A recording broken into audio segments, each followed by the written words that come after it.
It's okay. It's okay.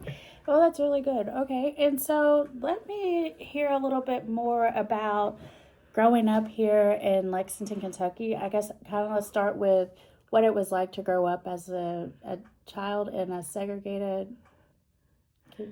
What was that like? Well, it was just something that you accepted, and that's just the way it was. We were allowed to ride on the buses wherever we wanted to, but there were stores that we couldn't go into downtown, or the lunch counters couldn't eat there. But it was just something that you were born in, and you accepted it because you didn't know any better. And so we had all black teachers and all black schools, and until the 60s, and I was gone by that time.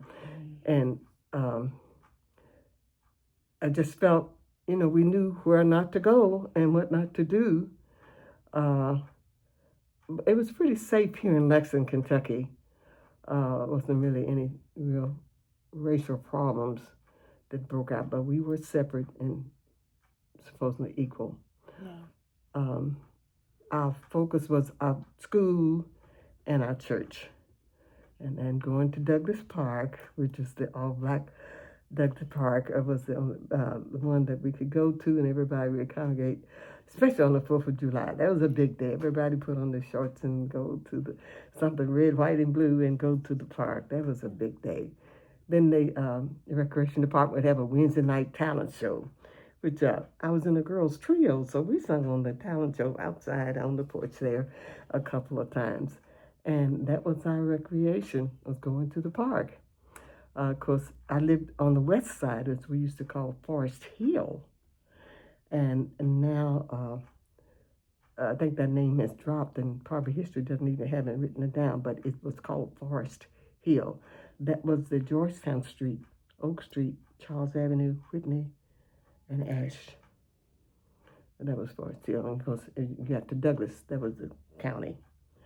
I remember walking to school from Oak Street, which is about 3-4 miles, in the rain, snow, and sleet, and the county kids rode the bus up to Douglas. So those of us who thought we were all of that, walking to Dunbar in the snow and rain and sleet, would laugh and tease the kids on the bus, and we were walking. Gotta make yourself I had to look back at that and laugh, but we didn't know that. We just walked back home, and I remember my mother giving me a car fare to catch a bus. I hated that. I didn't like riding the bus, but it had to be really storming real bad. But I was in the band and the Glee Club, so church, very active. That was our thing too, going to church and going to school, because I was very coveted as a child. I didn't get to go to any of the socials because it was across town and I had to walk. We didn't have a car in those days, not many, but the families had cars. So, and of course, after dark, when the lights come on, you come in. So I didn't get to go too many places. Did go to the prom a couple of times by myself. One of them just didn't show up to pick me up. So I had to laugh about that. I guess music was my focus. My mother, I started taking piano lessons at 5. And by the time I was second, third, fourth grade, I was playing the classics. And so I've been playing all my life. And accompanied concert choirs and community choirs, choir director. I youth directed my church for my home church, Quinn Chapel, A.M.E. I was, from the time I was old enough to played with all the different choirs. And I played for the Martin Luther King choir. In fact, I was the director last year. I've always been the accompanist for the choir at Central Christian. I'm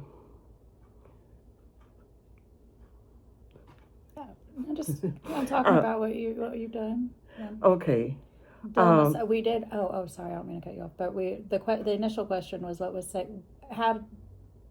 segregation? How did you experience that in your childhood? Okay. And I guess up until the point that we were desegregated. Yeah. Like, Or it was just, I say, just something we accepted. We knew we could sit anywhere on the bus, but when you go downtown, there's certain stores you couldn't go in, and you couldn't try on a hat, and somebody else might go and get the hat for you. But if you tried it on, you had to buy it. And of course, there was a lunch counter, so we didn't eat there.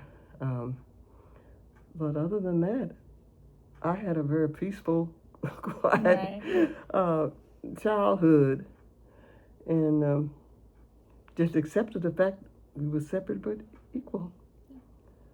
it was just something that you did every day, so it it didn't make any difference. Right. So I guess it wasn't until I graduated from high school that I realized, oh, I am really segregated. I can't go to UK because I'm black. Mm-hmm. So You want to speak more about that? It has bothered me a little bit through the years to think because of the color of my skin, there was a law that said I couldn't go to UK, and so I just accepted it because that's what I, all my lifetime had been segregated.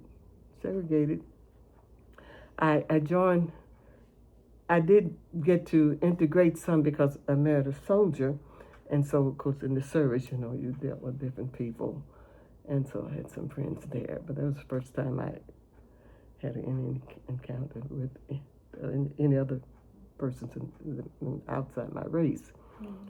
But I had no problem with it because I felt good about myself. Mm-hmm. So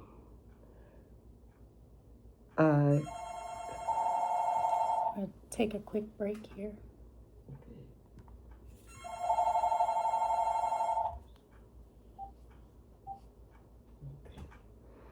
All right. You good? Yeah, I'm good. Okay. Mm-hmm. So, I think my music has helped me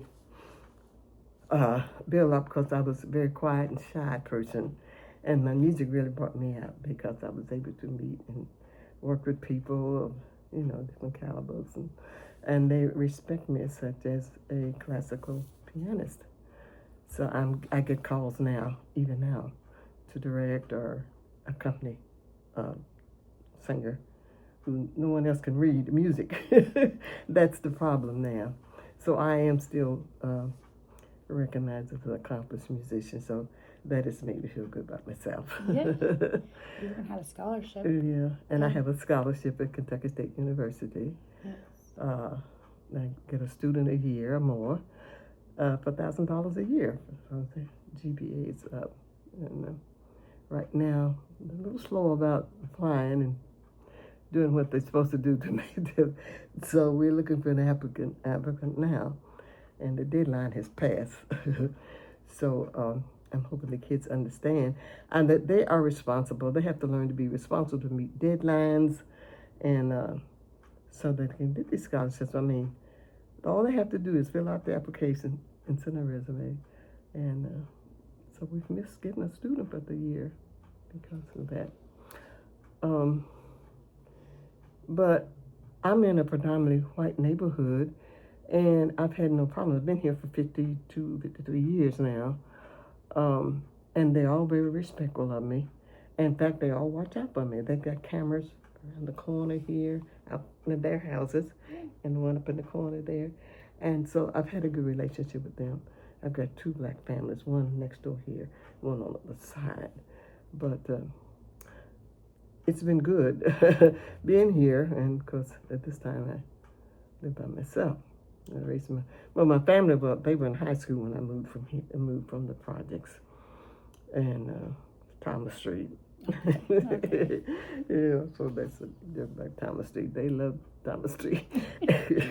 And my kids, when we moved out here, they were going to Tate Creek, but then I would be driving across town to go teach. They would catch a ride with me so that I could drop them off at East End, and they catch a bus with the black kids that's coming that area. Okay. So they had a little trouble adjusting. It was such a change from Thomas Street going to Tate Creek where you had these upper class whites. Yeah, that was, yeah, they had a special hall. They had a name for it that you didn't go down. Oh, well. Goodness. Yes. And they were all active in sports, so I attended all the football games and the track meets and choruses, and two were in the orchestra. One played football, two played football. One was in the chorus and all-state singer, and they did well in school. Yeah, a couple of them have their degrees now, and they all send to their mother right now, because that mother has to check in, because mother's everywhere. They said, we can't keep up with mama. No, but I think that has really helped me being active in the community and in my church. And I have a dance ministry at my church. We are from 63 to 91, and I'm 91 years old. And so we're still active. In fact, we're meeting this evening. So I really do the lyrical dance ministry, which I don't want to do, No, you don't I'm do careful about that. Yeah, so we are well known as we call the Daughters of Miriam. We've been together about 14 years now. Oh. 14 years, yes. I love art. I like the arts, period, and so I try to go to the concerts and all, Singletary and the Opera House. So it was a timely thing. And one good thing about Singletary, they do have the service where they park your car for you, so I'm able to go in the evenings. So I'm pretty well known in Lexington. They say, Miss Lutisha, you everywhere. Yep. Got my license renewed. And this year they asked me if I wanted 4 years or 8. I said, I'll take the 4, and then we'll see. I'll be back. If my son don't take my His son gonna take it's okay. Yeah. Keep you safe. So I am enjoying my grandchildren, my great-grandchildren, and my great-great-grandchildren. Quite a few now. But in being an only child, it's good to have a family, because I have no sisters and brothers and nieces and nephews. And all my cousins, I was one of the younger grandchildren in the Williams family was born. So all my cousins were 10 or 12 years older than me, so they've all passed too. Yeah, that's unfortunate. Yeah.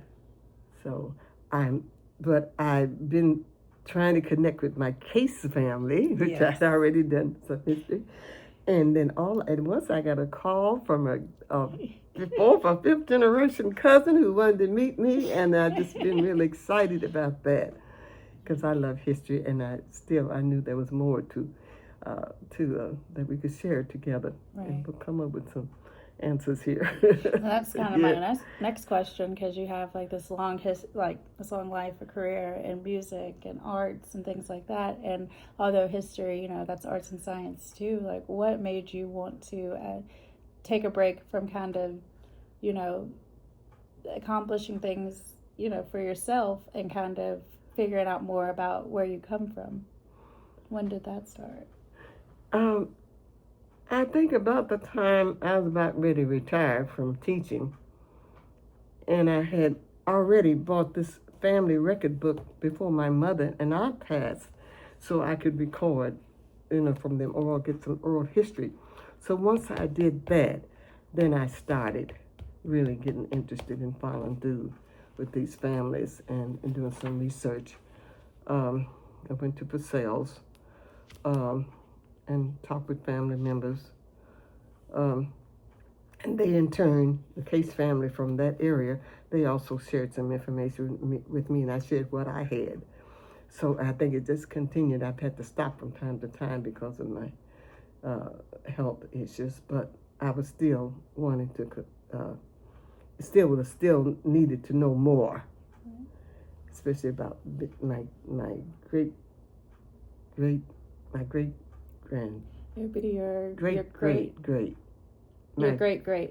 My great. It'll just be your great. Yeah, my right? Because your I had mother and your grandmother is Nannie Caise Williams. Yes, And her mother and father were Ben and A.M.E. Yeah. So you're great. So yeah, I was still pursuing that as to what plantation or where. I do know they were from a certain county, but I didn't know, I hadn't gotten that far.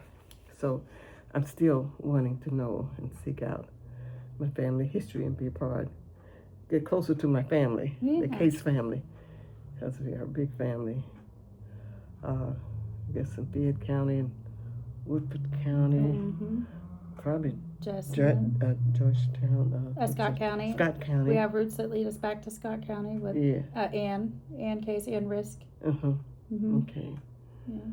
So, in regards to finding out, what year was that when you retired?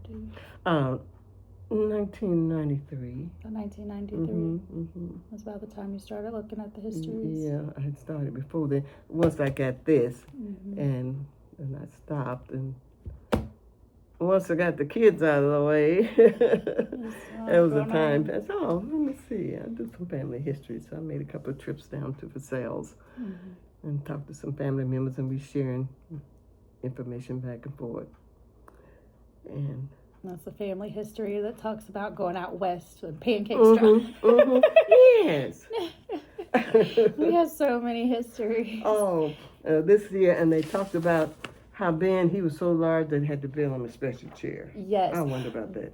Well, when you look at your grandmother, Nannie, and you look at Eliza, you see how, they're rather bigger women. And my mother was big boned, and I'm not as big as she was, but my mother was, she's taller than me, she's 5'11". Yeah, see? Born 1902. See? She was 5'11". And over time, we've just gone, evolution, we've just gotten shorter and shorter. And my grandmother was tall. Yes. And she was tall. And did you see Eliza's rocking chair in the picture that you have of her? Yeah. Do we? I can't help but think that might be the chair. You think it might be the chair? Right. Something in me wants it to be that chair. Yeah. And I knew all of my grandmothers. Well, I knew two of my grandmother's sisters. Yes. Emma and Lizzie, and Emma and Dicey. Yes. Yeah, Lizzie and I knew my grandmother because I was 5 years old when she passed in 1938. Okay. I knew all my aunts, my mother's brothers and sisters, and had pictures of them. It's as if we never had any issues with reproductive systems on our side. I know. Everybody had plenty. Family was 8, 9, 10. I think it was 10 in my mother's family, and it was only two boys. The oldest child, he was Simeon.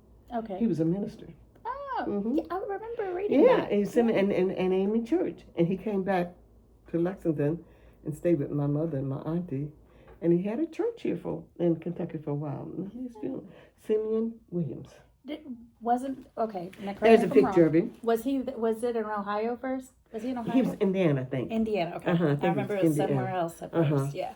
He was the eldest, and this is the other son. He was a Pullman on the train, because if you were a Pullman on the train. So his son is living and has his dad's outfit and has taken a picture with it on there. We call him Uncle Brother. Uncle Brother. And this is Aunt Sis. Okay, Aunt Sis. And what's their first names? Uncle Brother is... Logan Jacob. Okay. Jacob Logan. Jacob Logan, he raised his family in Boston. Okay. And this is Aunt, she was a cusser. That's one of the older sisters. I don't see her name on there. Actually, it's Julia. She raised her family in Youngstown, Ohio. Aunt Lottie lived in Columbus, Ohio. Everybody said I looked more like her than my mother. Then Hattie, she lived here in Lexington. These three, they were a mess. They were 1, 2, 3, the youngest ones. And they lived a block apart. My mother lived on Oak, my aunt lived on Michigan, this one lived on Ash Street. And she married her Ingalls, and she was married to a Shackelford. Okay. And then my mother married a Williams. Oh, yeah. So she married a Williams. Yeah, she was a Williams and married Williams. Now, the only ones on here now, Annie Clark and Martha Mack. They're not on the picture. Okay. Yeah. I wonder, so Martha Mack, did she live in Lexington as well? No, she was born, she probably was born in Elm Bend because she had an oldest son there. Henry Mack was born But he went to Canton. His mother went to Canton, Ohio. Okay. And family was raised there. So her cousins there. But her husband, he wanted to come back to Kentucky at one time. They were Max. The last name was Max. Yeah. And she didn't want to come back. And so they went to church one Sunday and they come back. He hung himself down in the basement. That was it. So they stayed there. Yeah. All her children are deceased now. So all my first cousins are pretty much gone. Unfortunately. And Julia she had a son and a daughter. A.M.E had a son and a daughter. Now her granddaughter is Dr. Sandra Richards, who taught at Stanford in Black Studies. And she's retired, of course. And so she went to Northwestern and she left Stanford, and she retired from there. These three went to Russell School, which is the only black school back in the 20s, early teens. And the school only went to the 8th grade because it has high school for blacks. So you know about Chandler Normal School? No. You don't know about Chandler Normal? Mm-mm. That was the high school that was private. If you had someone that sponsored you, you could go there. Otherwise, when they finished 8th grade, that was it. They went to work in their homes. Oh, you got to check on Chandler Normal. So it burnt down last year, I think, up on Georgetown Street. I didn't know. Across from Michigan. I gotta go look at that. That makes sense now. Oh, yes. That makes sense. Yeah. So they were smart. They were seamsters, they were cooks, they were secretaries, in the church. I mean, they could have been anything they wanted to be. But after their father died down at Elm Bend, I think Mama was 7, A.M.E might have been 9. And so their mother moved to Lexington. And the older ones went to work, and Mom and them went to school. How did they learn all of what they knew before, since they graduated? Okay, so they had... They didn't really graduate, just went to the 8th grade. Right. Yeah. In the 8th grade. How did they learn so much? From the mother. Okay. My grandmother was a seamstress. Okay. I was told that she was so creative. So a man lost his hand, and she made him a hand out of wire. And this is Nannie Williams, Ben and Ann's daughter. Yes. She was also a midwife. She was a midwife. Mm-hmm. What? Mama said she had this bag, and they would always go peep in the bag. She was in the bag with some cloth and some scissors, and yeah, she was a midwife. Seamstress, a quilter, a cook, you name it. So does it fall in line with what you think? Because what I was saying earlier about how all the Caise women were they were just very, I don't know. They were just very intelligent. Very. Yeah. Very. Mm-hmm. And she was born during a time, she was born in like the 1860s. Yeah. A midwife? Mm-hmm. And she said at 3 years old that she remembered them running through the streets hollering, "We're free, we're free, we're free." Wow. Nannie did. But they were already free, but they hadn't been told, probably. Right. 1863. Yeah, because she was, she had been free for about a year or two. Mm-hmm. Yep. Do you remember that? And they ran through the streets, and I'm assuming that those streets would have been in Woodford County. Yeah. Yeah. Yeah. Mm-hmm. But yeah, because all the kids were born in Elm Bend. Mm-hmm. And she could work crossword puzzles. She kept her dictionary. Who's that? A.M.E. Hattie Ingalls. Hattie Ingalls. She kept a dictionary. She worked on crossword puzzles. She was very smart. And three of her sons went to World War II. Oh, I didn't tell you about World War II. No. I grew up there. Okay. During that time. And I was in elementary school. So they had us to collect scrap metal. So old skillets, iron, and we take them in and went through the family and gave the skillets and things and pots and pans. And we'd take them to school and give us a tag for every pound that we took in. And also, I remember food was rationing. Okay. You had to have a book to get sugar. A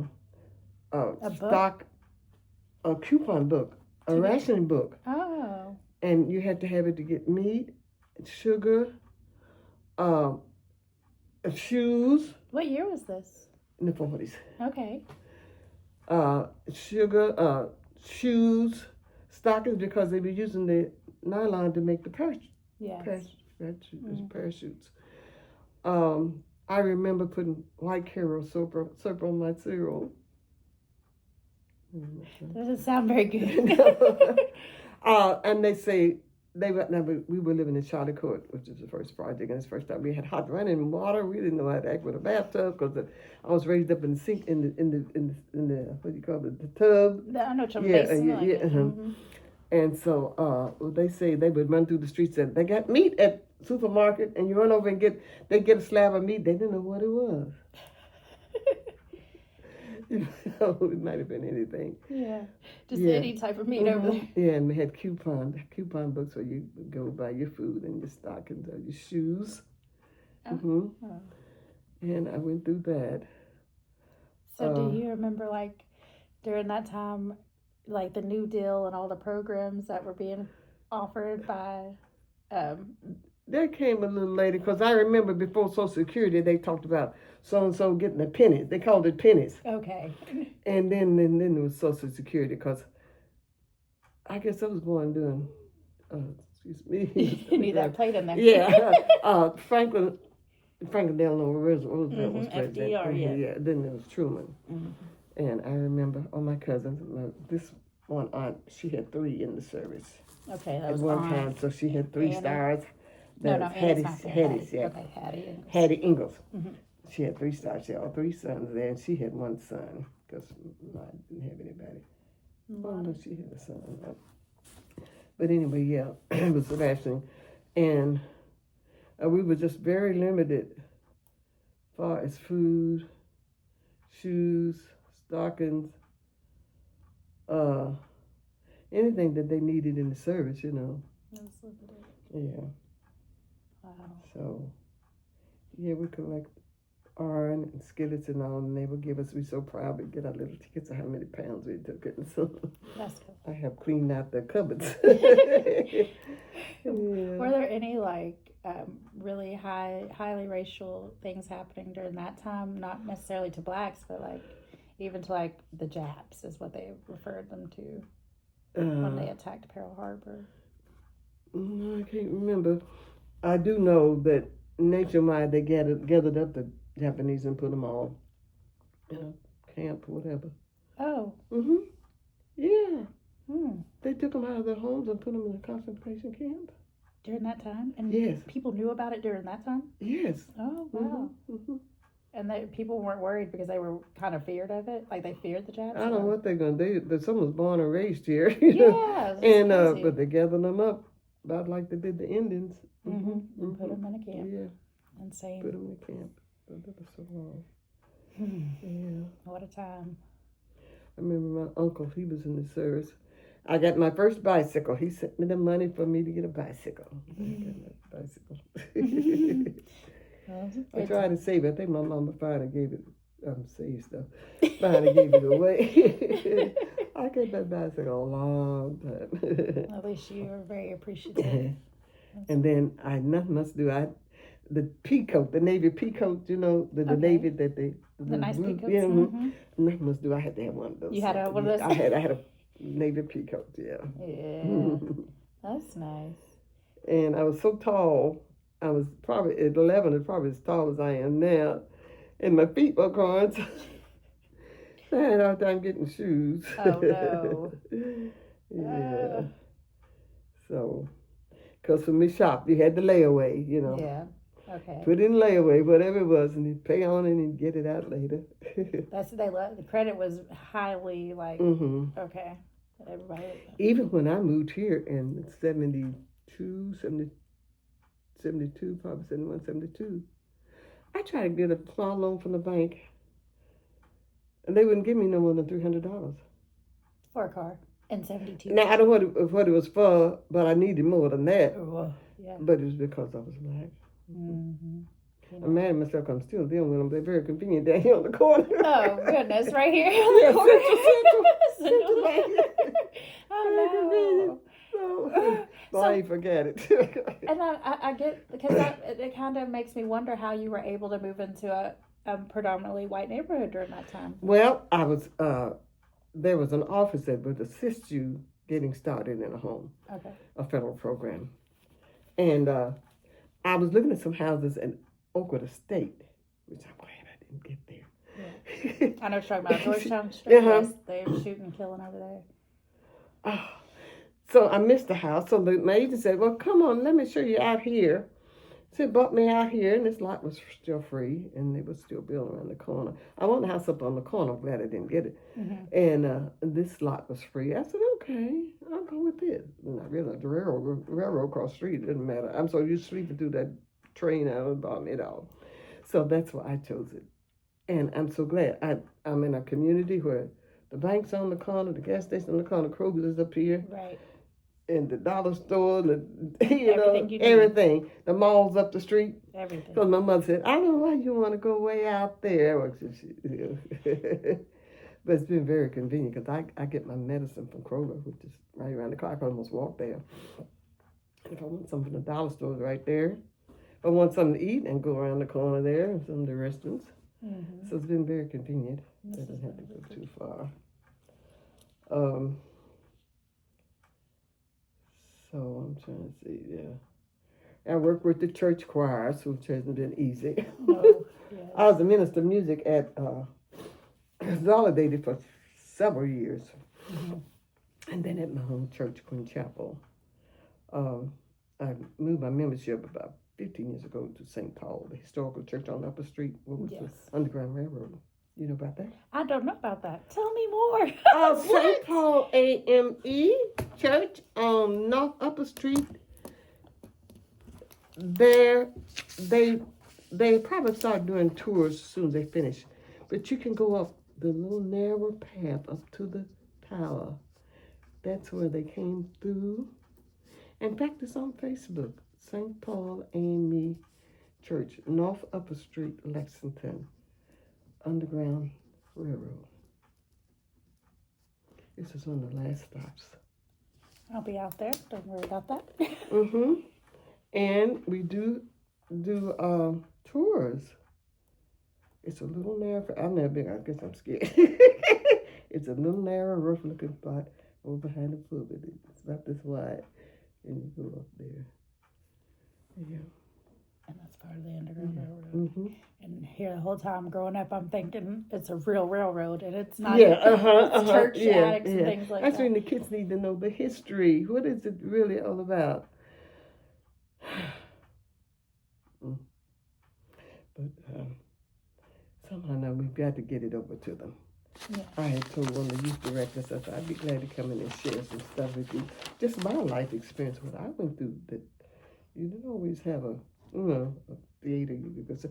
Oh, the theater. Second floor was the place for us to go.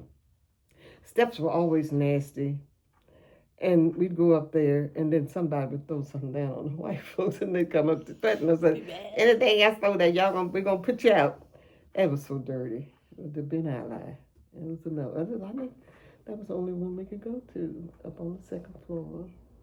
It was so nasty. But we went because we didn't know where else to go. And, there was another place in segregated, the theaters, And because they opened up the Lyric, and shows were brought there. Thank goodness it opened up a couple of years ago. The city took it over. Because it was a historical place, too. Mm-hmm. Christian that's over there now, he's actually from Woodford County as well. I'm not sure if he's from Woodford County, but I remember him as a child. We worked together. He had a lot of children, and he was into theater and stuff there too. So okay. It's really a blessing. The fella that was at the Lyric, that was director that left, I forgot. 2 years ago, I won Seniors Got Talent at the Opera House. Oh, okay. And the young man who used to be the director of the Lyric, he was on the what do you call it, jury that, picked the winners. I won. Yeah. So they recognized me, hauled me back this year. Well, the year before last, I had to go back and play as the winner for the previous year. Then this past year, they had me come back and stand up and recognize me as a legend. So I got $500 for that. Mm-hmm. That's nice. They doubled it this year, $1,000, because you had to be over 65 and they lowered the age because people weren't participating, didn't want to participate. Yeah, so I'm a legend. Also in February, I received from the Richmond County. What's that? What is that? Madison County, NAACP, and also the diversity group that they have. I got the Kentucky Educators Award, Music Educators Award, this past year too. As I say, I'm a what's that award at Kentucky, UK, Lyman Johnson. I got that. Oh wow.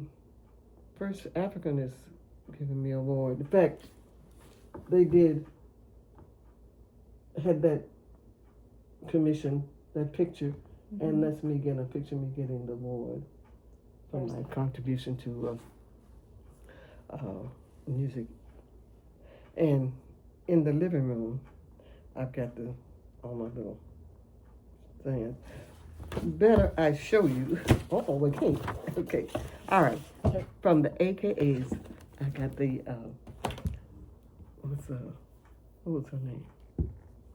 Kamala Harris. No, Ivy. Oh, the Ivy. Oh yeah, I got that. Oh wow. Yeah. Did you pledge AK? No, I'm they Delta. just I'm awarded. Delta. Delta.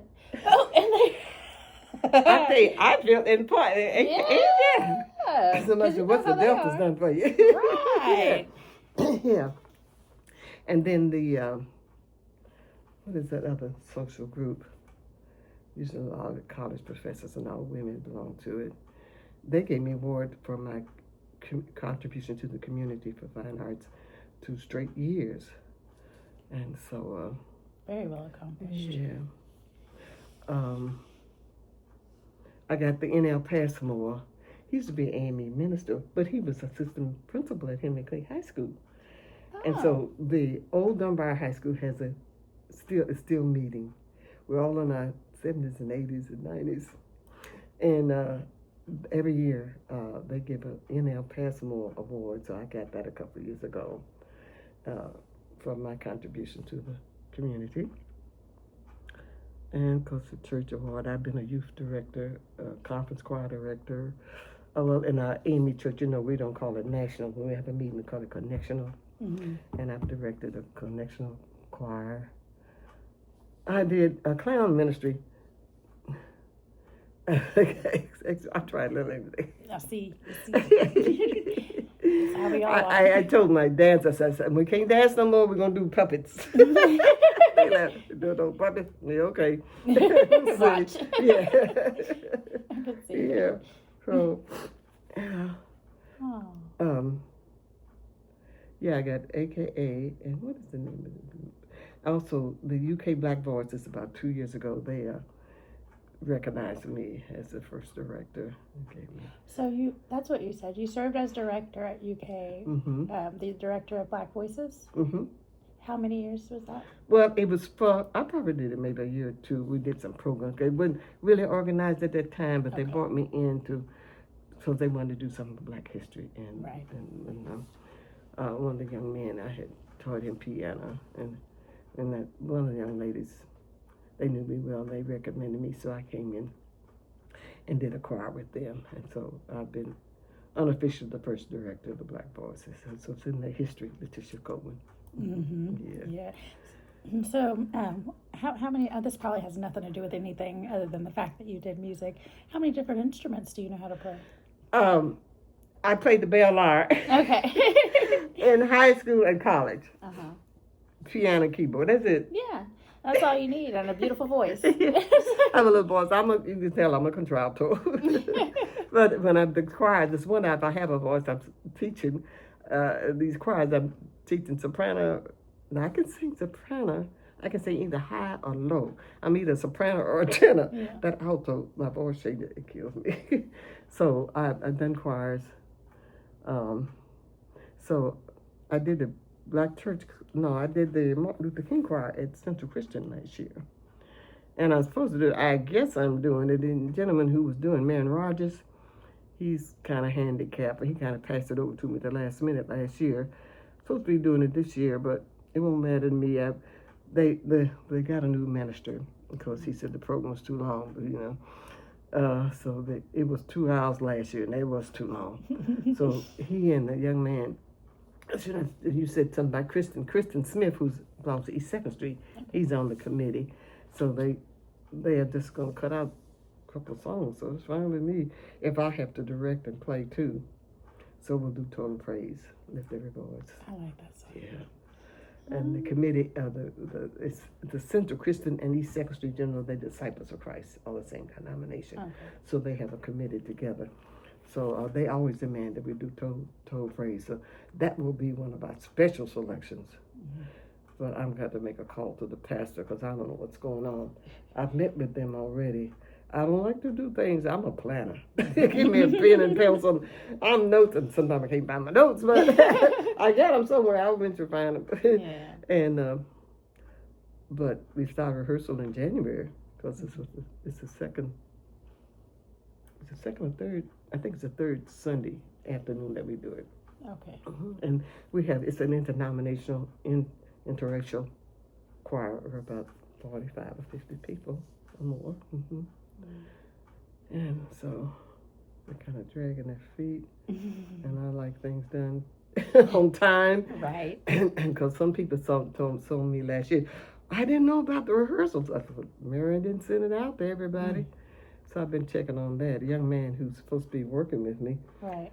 I had him on the phone. I had to get off the phone. He had to get off. I said, well, call me back. He never called back. No, you got to call him again. Yeah. Okay, I know what I'm going to call the pastor. There you go. Thumbs up. So maybe I'm not direct. It doesn't matter to me, you know. So you found out. Yeah, I have no problem with it if they found somebody to do it. But they've already decided this is what we're going to do. And we're not going to cut the program down to 90 minutes because it was too long last year. I knew something was going to happen with a new pastor. Yeah. It was 2 hours long last time. Yeah, white. Well, the other pastor was white, but he was just down there, that retired. But this one, he's a younger man. It was too long. Okay, fine with me. That's one song I want to do. I have another question that I want to ask here that kind of came to my mind while you're talking. So growing up and so you say you're 91 years old. From the point that you can remember as a child up until now, of course things have changed, but well, hold on before we go to that question. Okay. Were you involved in any grassroots organizations during the civil rights movements in the 60s? Not really, because I was raising my family. Okay. My children were young. Okay. Mm-hmm. And then my husband's in the service, so I lived in Washington, D.C., Fort Belvoir, Virginia, Pottstown, Pennsylvania. Went to Howard for a year. Oh, wow. Mm-hmm. Yeah. And 2 of my kids were born in Walter Reed. Oh. Uh-huh. So I was busy with my little ones Okay. at that time, yeah. And I wasn't even here at home at the time. Didn't come till later. Yeah, so you probably wouldn't have known those connections to No. I knew, well, one of the ladies, you know, the Juliet Market, named after my classmate, Julia Lewis. We graduated from Dunbar together. We were college roommates the first year at Kentucky State. So that was my connection there, knowing that she was really an outspoken person. But I didn't have time. Yeah, you were too busy. Yeah, I was too busy with the kids and trying to work and whatever. Understood. Yeah. Well, then that next question I was going to ask was, looking back now, what do you feel like has changed significantly? But I feel like you kind of answered that because you said, life kind of, not like you conformed to life, but that was just how life was. Yeah. So you just lived life. My concern is now that we're like returning the table. Yeah. Because they don't know the history, that this is what, what they're trying to do now is what I've already been through. And I see this coming, like they were announcing that they were going to kill all the blacks, one organization. Also, what else was it? Oh, they're sending out these notices to go back to the plantation. Oh, after the election passed, these social media posts and things like that. Yeah, I have seen that type of deal. It was my concern there. And I had a concern because I'm in a predominantly white neighborhood, but I know my neighbors. Right. and they really look out for me. So one's got a big Trump flag. He's on that. He's right around the corner. His backyard, our backyard's meet. Mm-hmm. But I know he put it real close to the house this time. Last time he had it way out there. Somebody took it down. Nobody else. My son bought me a sign for Kamala. Mm-hmm. And I had it out front. I put it close to the house. And so the other day I said, who's it? No, I think I moved it. And then I told Tim or somebody, take it out of the yard. Yeah. Put it around back there. After she lost. Dang. Yeah. So, I think that's been my biggest thing too when it comes to that is just like the social media. Social media really takes a toll on people. it does. And even when some of that stuff isn't true, it's like people share it so much that you start to believe it. And it's just it's concerning and discerning. And I like to be informed, but I know some stuff is not true. But I'll watch the news, and I'll have to catch myself and limit how much I watch. Yeah, that's scary. It bothers me. So, I'm just hoping I get to see things these next 4 years be positive. Right. Well, at least you still have your driver's license. Yeah, I got my driver's license. I can Still take got off. that car. Take off anytime.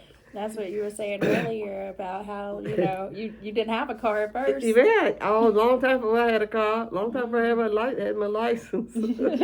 When they get cars, you were born in 33. They didn't have cars until what, like? Well, the only car, I think my dad, he had an old car, and all I can remember, it wasn't working, I don't guess. It was sitting in the driveway up there on Ash Street. I mean, the dog was playing in the car. That's all I remember about the car. He never got another car. It was all, we rode the bus. I didn't think nothing to get a bus schedule, and you caught the bus.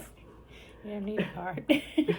And then if you had to go to the hospital, something you called was Undertaker, they would they'd pick you up. Oh, the Undertaker would pick you up? That'd be so nice. They had a service. If you need to go to the hospital on stretch or something, they would come and get you. Well, you wonder when you're studying history. You wonder about things like this. Yeah, You're like, well, they didn't have this access. To that. And that was the black cab. What was that The called? black cab. Yeah. What was the name of the black cab? It's a white cab and a white cab. Well, yeah, and a white cab. People, Yeah. Yeah. Mm-hmm. Yeah, we had 2 different cab companies. Oh, and this is kind of all over the place, but you said that you visited A.M.E. Antique Doll Museum one time in Frankfurt. A.M.E. is one of our family members. I'm sorry to throw this interview everywhere, but you said that. Can you talk about that one more time? Describe what that was like. Okay, I just remember I was very young. We were my mother and auntie. And I know it's my mother's cousin. And so there were dolls that's sitting on the shelves and sitting around all over the place. I was just amazed. And they were beautiful dolls. And I've never seen anything like it. But that was my mama's cousin. So they talked about that. Then they talked about when the dolls were sold, too. That wasn't too long ago, a decade ago. Yeah. Mm-hmm. Because she passed away in, I think the 80s. Mm-hmm. Yeah. So after that, the talkers and some of the brothers or sisters or cousins were mad at whoever he was that got the dolls. Mm-hmm. Nice dolls. Very nice. Probably the same one that did the property. Oh, and then about the history that we were talking about, how A.M.E. was a graduate from Kentucky State University, but she ended up meeting one of her cousins that came from Kansas to Kentucky State. No, she didn't meet her. Or somebody else. My cousin from Lexington, Valdez Shackelford's daughter. Okay. Valdez Shackelford's daughter, Mary Louise Shackelford, rich as she was. And that's the one that the daughter has a doctor's degree, taught at Stanford. She went to Kentucky State and she met this young lady, Martha, from Kansas. Come to find out they were cousins. Yeah. And she came up here to visit my auntie, and several years later was still writing her letters. Mm-hmm. Really? Yeah. Did you hold on to the letters? No, I didn't get the letters, so that was my auntie. I don't know if Sandra has anything or not. Because my cousin, she died at 100. Really? But that would have Just my cousin yeah, she was Violet Shackelford's daughter. too? Okay. Mm-hmm. and her daughter was Sandra Richards. But I'm sure if she's still living, she'd be 100. Probably 100. Right. We live a long time. Yeah. Like it. And then my aunt Hetty, she lived to be 100. Wow. Hetty Ingalls. So my cousin and my aunt. And my mother's sisters and brothers, most of them lived to be in the middle 90s. My mother had a bad lung, and she died from the congested heart there. Okay. And she was 88. Still. She was the baby of the family. Yeah. And, but I thought, I'm going for 100 plus. You are. 200. Don't worry about it. I ain't going for 200. We're going to preserve you. Make sure you're here. Yeah. And then I'm taking it to another place, because we said something about how Ben and Ann passed away, and you don't really see it on census records, but we have the family record that they passed away in like 1890s, and they were 71 years old. Yeah, but look at that.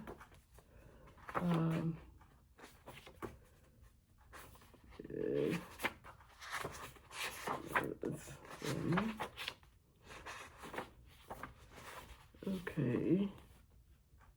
Yes, that's I wrote 71. Yeah.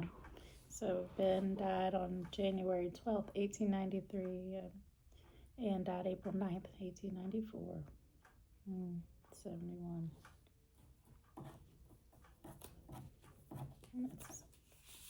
I wonder if they had gotten sick. Maybe. Well, what was the consumption they called it? They had names for different things that we don't call them that anymore. But they had no cure for a lot of stuff. Right. And here we go to, yeah.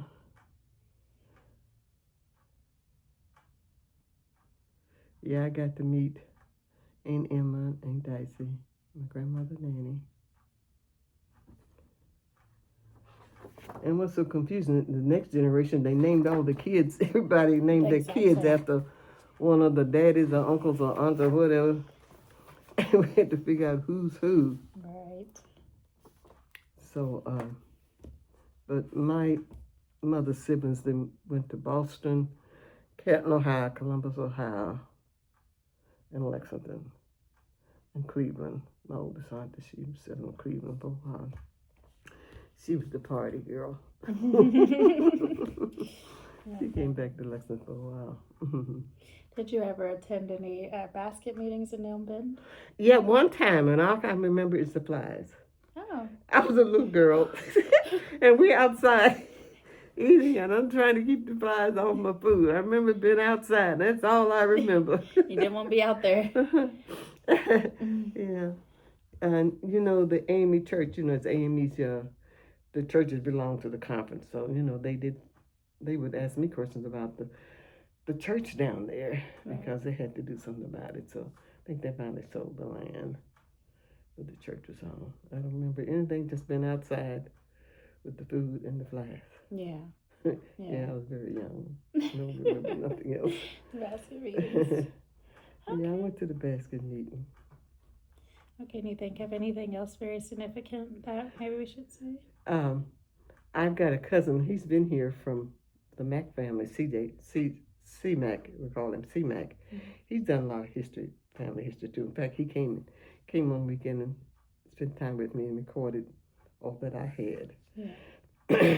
So, I need to check with him. I think he's done a lot on his other side. But then his grandfather he was a Mac from I guess, Worcester County or some part of Kentucky.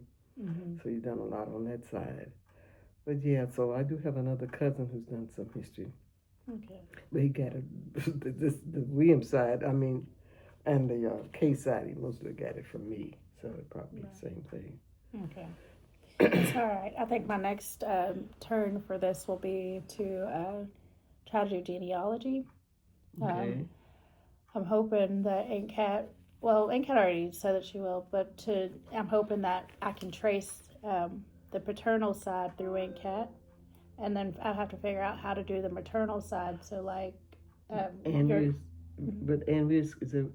Oh, No. yeah, for Amherst. So I Yeah. would have to do, because Aunt Kat, her maternal side would do the Kretz. So I would, Yeah. if you would be willing, Yeah.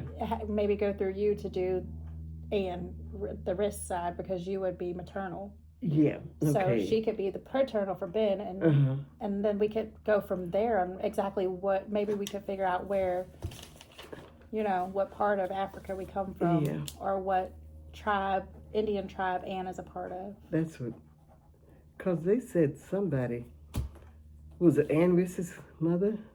Mm-hmm. They thought she was part Indian. Yeah. Maybe. I've gone through, I've done the test and my DNA. So. You've done that one? With how did they trace it back to, which one did you do? Ancestry? Ancestry. Okay. Yeah. It's So, just it's not, just what part of blood. I got a little English, a little Irish, a little everything. A little everything. A little everything. Right. Yeah, very little of that though. I just wonder.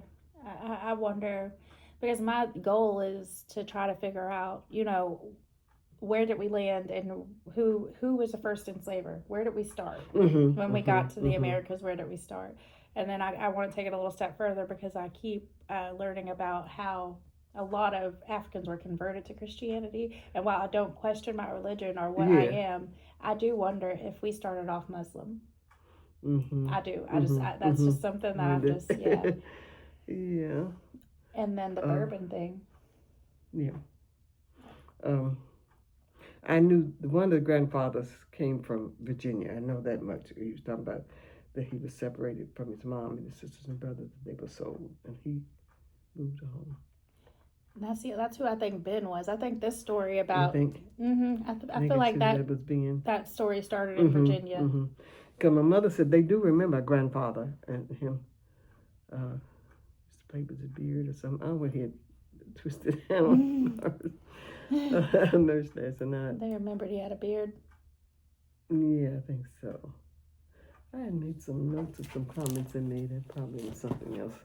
I try to keep everything together. That's okay. We'll come across it. Maybe one day we'll find a picture of them. Because it's just for all of their children to have pictures, there's got to be a picture of them somewhere. Even I got all the siblings' pictures except the one boy.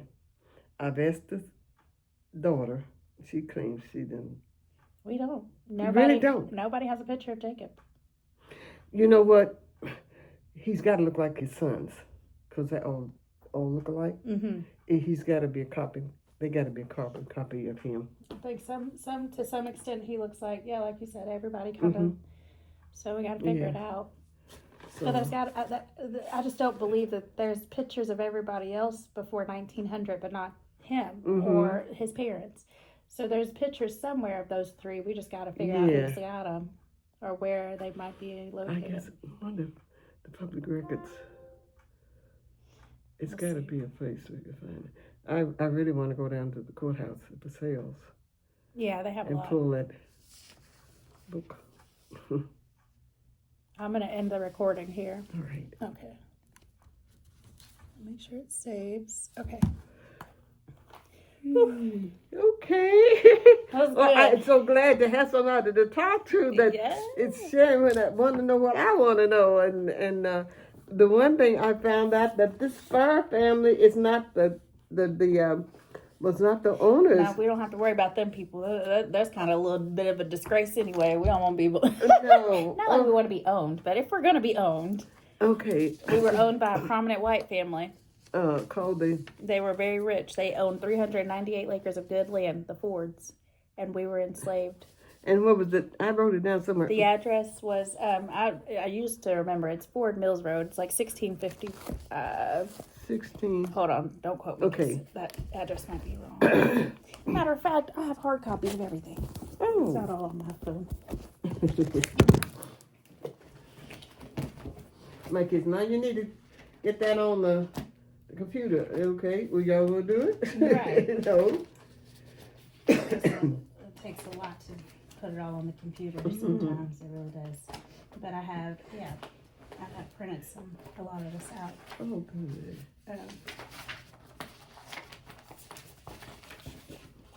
Even the deeds, I think I have in here. That's what I was going to check on, the deed. Hold on, wait a second. Let me see what I do have in here. This might not be what you're looking for.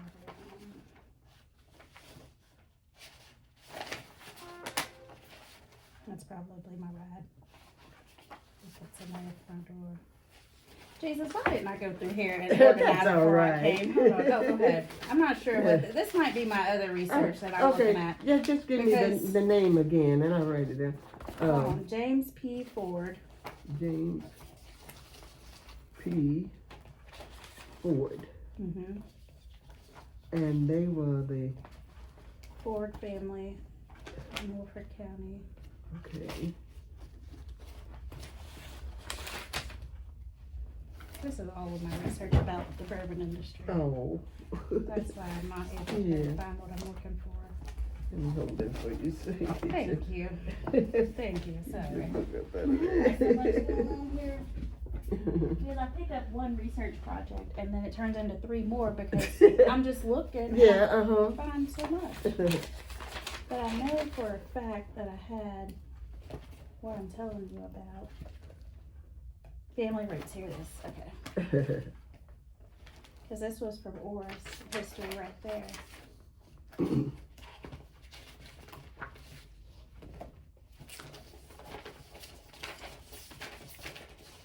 And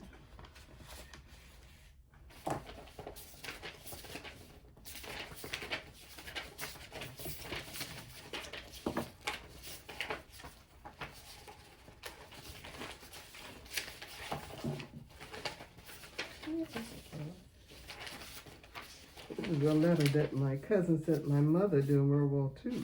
here. This is literally, I just printed it. Okay. That's just. Right, thank you. Oh. No, Culpeper County, Virginia. Needs of Culpeper County. That's the family that owned the information about. That's who I've been trying to find.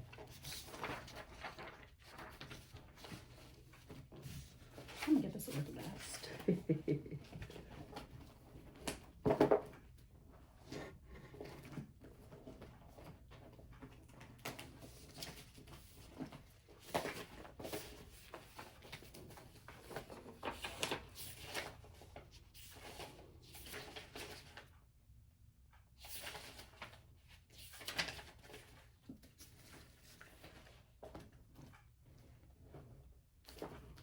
Oh, so they're always known as a prominent black family to others because they were owned by Ford.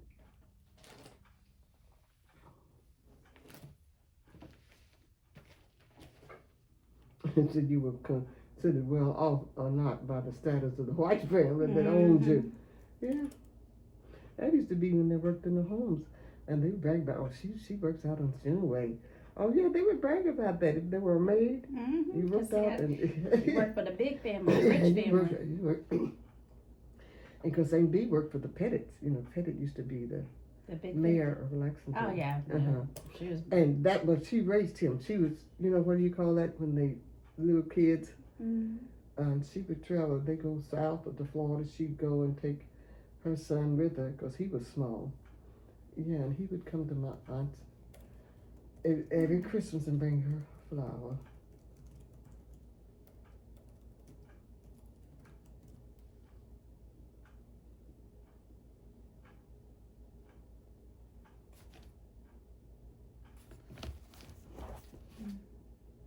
Trying to pull up that address so you could write it down. Okay.